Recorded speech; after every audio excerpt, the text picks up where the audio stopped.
Mapagpalang araw po, nandito po tayo ngayon sa tahanan ni Sister Cheryl Pastrana upang magdala ng mabuting salita ng Diyos. Kukunin po natin sa appointment ang Biblia ng mga pastor. Ito pong Biblia ang ginagamit natin. Ito po ay sinasangayunan ng iba't ibang reliyon na binubuo po ng 13 na simbahan.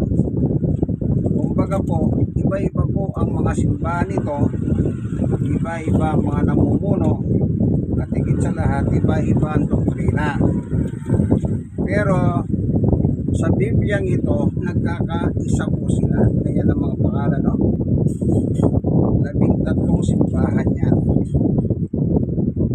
Kaya ko nga po pinakikita sa inyo para lang makita ninyo. Hindi ko na babasahin yung pangalan. Kung meron kayong ganitong klaseng Biblia, magkatulad tayo, mababasa nyo po yung mga pangalan nila.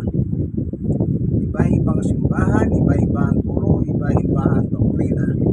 Pero pag itong ginagamit na appointment, lahat sila nagkakaisa. Dito po sa kasulatan, meron tayong mababasang ganito. Kung tawagin po nila ito, puso ng Biblia. Kung yung tao nga may puso yung Biblia pa kaya? Ito po yung ginagamit nilang talata na tinatawag nilang puso ng Biblia. Dito po sa sulat ni Juan, ganito po ang ating mababasa. Juan chapter 3 verse 16 and 17. Sapagkat kayo na lamang ang pag-ibig ng Diyos sa sangkatauhan, kaya't ibinigay niya ang kanyang kaisa-isang anak. Pag sinabing kaisa-isang anak, wala na pong kasama yun. Kumbaga, one and only son. Upang ang sino mang sumampalataya, yung salitang sino mang, ibig sabihin, hindi po for pamilya, kundi per individual, isa-isa. Upang ang sino mang sumampalataya sa kanya, sa anak, ay hindi mapapahamak. Pag sinabing mapahamak po, yun po tinutukoy na impyerno. Kasi wala naman pong nakalagay sa Biblia na parusa ng Diyos kundi yung impyerno. Yun po ang kapahamakan. Kundi magkaroon ng buhay na walang kapag sumampalataya ka pala sa kaisa-isang anak ng Diyos, ang matatamo mo kaibigan, buhay na walang hanggan. 17. Isinugo ng Diyos ang kanyang anak. Isinugo, ibig sabihin inutusan. Hindi upang atulan ng parusa ang sanlibutan o ang mga tao sangkatauhan. Hindi po pala sinugo ng Diyos ang kanyang anak para atulan po tayong mga tao, kundi upang iligtas ito. Sino yung ito? Tayo pong mga tao sa pamamagitan niya, sa pamamagitan ng anak ng Diyos. Ito po yung puso ng Biblia. Ang gusto ng Diyos, sumampalataya tayo sa kaisa-isang anak. Ngayon, ang tanong, sino yung kaisa-isang anak ng Diyos? Tignan natin ang salita ng Panginoong Jesucristo. Dito sa 1:12, 49 at 50, meron po siyang sinasabing ganito. Ang sabi ng Panginoong Yesus, sapagkat hindi ako nagsasalita ng mula sa sarili ko lamang, ang Ama na nagsugo sa akin. Ayun, nakita na natin ha. Sinong nagsugo sa kanya? Ang sabi niya, ang Ama. Naalala niyo pa po yung nung tinuruan tayo ng Panginoong Yesus, Lord's Prayer, tawagin. Brother, alam mo ba yung Ama namin? Sister Cheryl, kabisado mo ba yun? O, sige ka. Kung ano, sige ka. Kasi mo nga.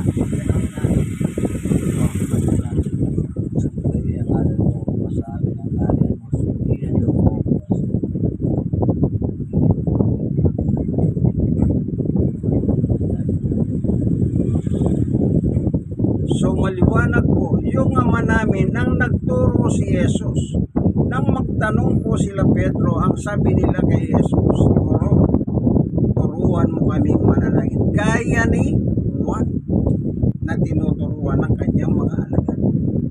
Dito po sinabi ni Jesus, ganito kayo manalangin, Ama namin nasa langit ka.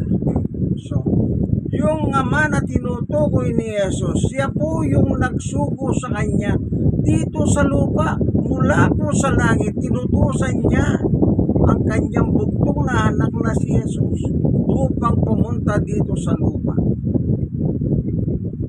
Okay, tuloy natin yung 1:49.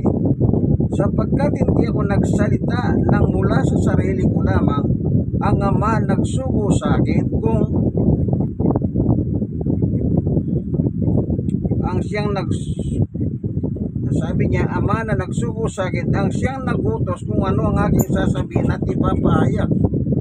50. At alam kong ang kanyang utos ay nagbibigay ng buhay na walang hanggan, kaya't ang pinasasabi ng Ama ang siya kong ipinapahayag. Ang nagsugo pala sa kanya, ang kanyang ama. Sino ang kanyang ama? Yung nasa langit. Ibig sabihin po, ang ating Panginoong Yesus ay tagalangit. Tagalangit siya. Dito sa isang talata, ang sabi ni Jesus ay ganito. Sa 1:38, ako'y bumaba mula sa langit, hindi upang gawin ang sarili kong kalooban, kundi ang kalooban niya na nagsugo sa akin. Maliwanag po, nagliliwanag. Sino ang nagsugo kay Jesus? Ang Ama. Kung ano ang gusto ng Ama, yan po ang itinuturo naman ng kaisa-isang anak niya. Sino yung kaisa-isang anak? Si Jesus. Puri ng Panginoon. God's God. Dito po naliwanagan na tayo sa tatlong talatang ginamit natin. Kaisa-isang anak. Wala po siyang kasama. One and only Son. Ngayon, ano ang gagawin pala natin ngayon para magkamit tayo ng buhay na walang hanggan sa piling ng Diyos doon sa langit? Kasi buhay na walang hanggan po yan, sa langit po ang pinag-uusapan natin. Ngayon, ano ang ating gagawin bilang mga tao? Ulitin natin. 1:16. Sapagkat gayon na lamang ang pag-ibig ng Diyos sa sangkatawan, tayo po yan. Kaya't ibinigay niya ang kanyang kaisa-isang anak, o si Jesus po yan, upang sino mang sumampalataya sa kanya kay Jesus ay hindi mapahamak sa apoy ng impyerno, kundi magkaroon ng buhay na walang hanggan. Ano ang kailangan lamang gawin ng tao? Isa lang, sumampalataya kay Jesus.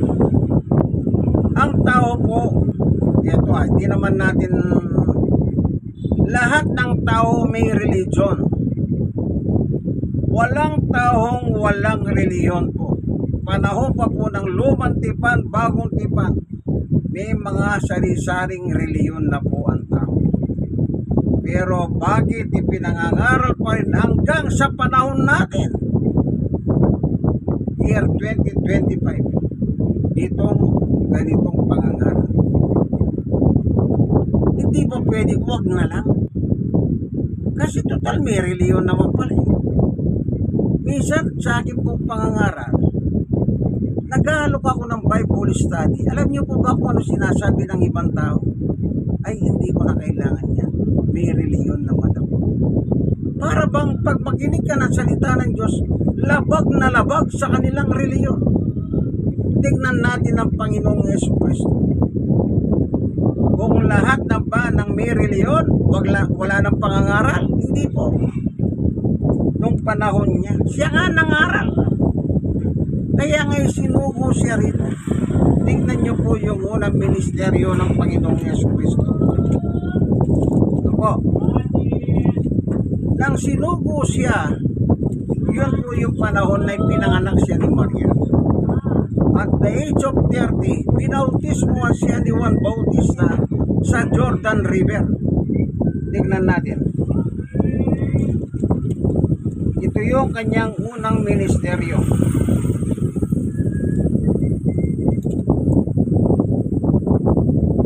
Ito, basahin muna natin yung Mateo 13. 3:13. Dumating si Jesus sa Jordan River mula sa Galilea upang magpagbautismo kay Juan. Ito po yung sinasabi ko, Jordan River. Gusto niyo makita yung Jordan River? I-search nyo po sa Google. Ngayon po, papaganda ng papaganda yung lugar na yun. Dinidevelop po nila. Kasi po, tuwing mahal na araw, maraming dumadayo doon. At sila mismo, nagbabautismo sila. Doon sa mismo kung saan binautismoan si Yeso Cristo ni Juan Bautista. Dumating si Jesus sa ilog ng Jordan mula sa Galilea upang magpabautismo kay Juan. 14. Ngunit tinangka ni Juan na pigilan siya at sinabi, ako po ang dapat magpabautismo sa inyo. Bakit kayo magpapabautismo sa akin? Subalit sumagot si Jesus, ayan mong ito ang mangyari ngayon sapagkat itong nararapat nating gawin upang matupad ang kalooban ng Diyos. Kaya pumayag din si Juan. Nang marinig ni Juan na kalooban pala ng Diyos na dapat magpabautismo ang tao, anong sabi? At pumayag si Juan. Kaya pinautismoan niya po si Jesus. 16. Nabautismoan si Jesus, kagad siyang umahon sa tubig. Nabuksan ang langit at nakita ni Jesus ang Espiritu ng Diyos at bumababa parang isang kalapati at tumapo sa kanya. 17. At isang tinig mula sa langit ang nagsabi, ito ang minamahal kong anak, lubos kong kinalulugdan. Nagsalita ang Diyos mula sa langit. Ano ang sinabi niya sa kay Jesus? Ito ang minamahal kong anak na lubos kong kinalulugdan. Anak siya ng Diyos, pero ginanap niya kalooban ng Diyos. Tayo pa kaya ang hindi susunod sa kalooban ng Diyos? Kaya sabi ko nga po yung ama namin, anong nakalagay doon? Ama namin, nasa langit ka, sundin ang kalooban mo. Yun ang nagturo si Jesus. Kaya yung tinuro niya, sinunod niya ang kalooban ng Diyos. Nang isugo siya rito sa mundo nating kinalalagyan, nangaral siya. Ako'y bumaba mula sa langit upang sundin ang kalooban ng aking Ama. Ito po sa 4:17. Magmula noon, Mateo 4:17, ay nag-aral si Jesus. Yun, nag-aral. Itinuro niyang magsisi kayo at talikuran ng inyong mga kasalanan sapagkat malapit na dumating ang kaharian ng Diyos. Hindi pa po sa Lord's Prayer, Ama namin nasa langit ka, dumating nawa ang kaharian mo dito sa lupa gayon din sa langit. Kapag sinasampit po natin yun, para nating inihiling sa Diyos, Panginoon Diyos, pag-ariyan mo. Di ba ba? Yun ang sabi ni Jesus, magsisi kayo, talikuran ng inyong mga kasalanan sapagkat malapit nang dumating ang kaharian ng langit. Paano ka pag-kaharian ng langit, kaibigan, kung hanggang ngayon hindi ka pa nagsisisi sa iyong mga kasalanan? Tandaan niyo po ito. Kapag hindi po kayo nagsisi, paano kayo pag-aharian ng Diyos? At ang pagsisisi naman ay ang pagtalikod sa kasalanan.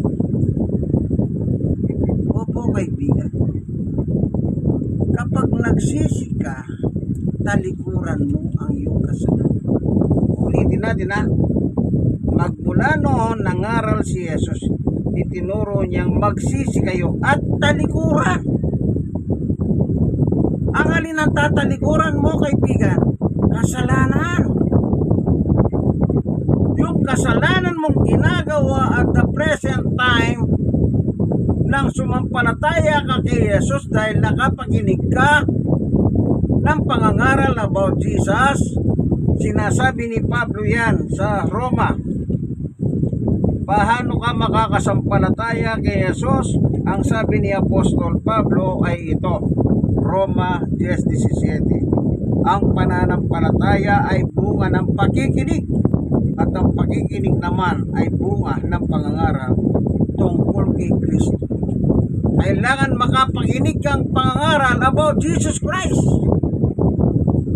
Hindi pwede kung ano-ano ang turo. Isa lang ang turo.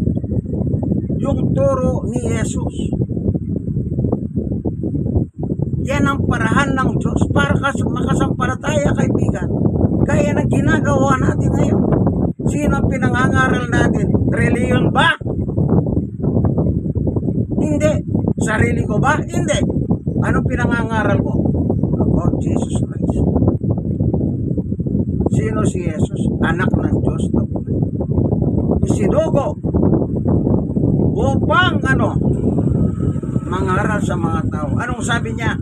Magsisi kayo at talikuran ang inyong mga kasalanan. Kasi kaibigan, hindi ka pag-aharian ng Diyos. Yan ang totoo. Yan ang nasa Biblia. Hindi. Huwag mo kong tignan ang itsurang ito. Ang tignan mo yung aral na binabasa natin. Anong gusto ng ating Panginoon? Magsisi. Sino? Lahat ng tao. Bakit kailangan magsisi tayong lahat? Ang sabi ni Apostol Pablo ay ito naman ang kanya nakalagay. Basahin po natin Anong sabi ni Apostol Pablo sa kanyang sulat? Sapagkat ang lahat ay nagkasala. Lahat daw po, sabi ni Pablo, nagkasala. Pati siya kasali. Hindi sinabi ni Pablo, kayo lang ang makasalanan, ako hindi. Hindi po ganun. Ang sabi niya, lahat. Lahat ng tao, individually, may kasalanan sa Diyos. Kaya ang gusto ng Diyos, lahat yung tayo magsisi. Lahat tayo, kaibigan, magsisi tayo. At talikuran po ang mga kasalanan natin.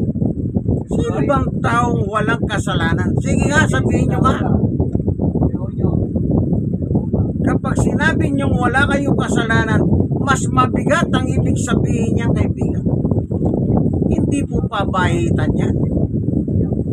Pabahitan lang, ang daming mabait. Pero wag nyo sagarin ng mabait. Yan ang sinasabi ng iba. Sige kayo. Yung mabait, pag niloko mo, papatay ng tao yan. Kaya nga mabait eh. Tandaan nyo sa natin.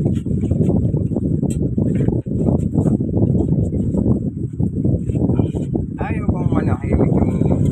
Ano ba ginagawa?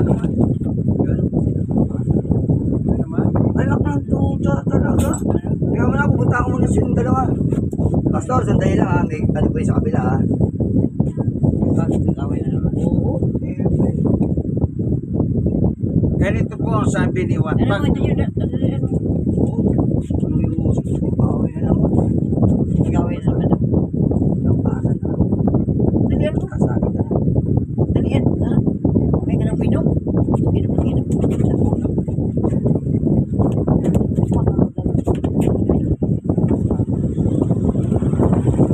Ito po nakalagay sa sulat ni Juan. Unang 1:8. Kung sinasabi natin tayo walang kasalanan, dinadaya natin ang ating sarili at wala sa atin ang katotohanan. 10. Kung sinasabi natin hindi tayo nagkasala, ginagawa natin sinungaling ang Diyos at wala sa atin ang kanyang salita. Alam niyo po, napakabigat pala pag sasabihin mo wala kang kasalanan. ginagawa mong sinungaling ang Diyos. Sabi na nga ng Biblia, lahat tayo nagkasala. Sinong nagsabi? Si Pablo. Sino si Pablo? Apostol ng Panginoong Jesucristo. Kung ano turo ni Pablo, turo ni Cristo. Sabihin, turo ni Cristo galing sa Diyos. Kaya lahat tayo makasalanan. Ngayon, paano naman ang paghingi ng kasalanan? Ay paghingi ng repentance. Verse 9.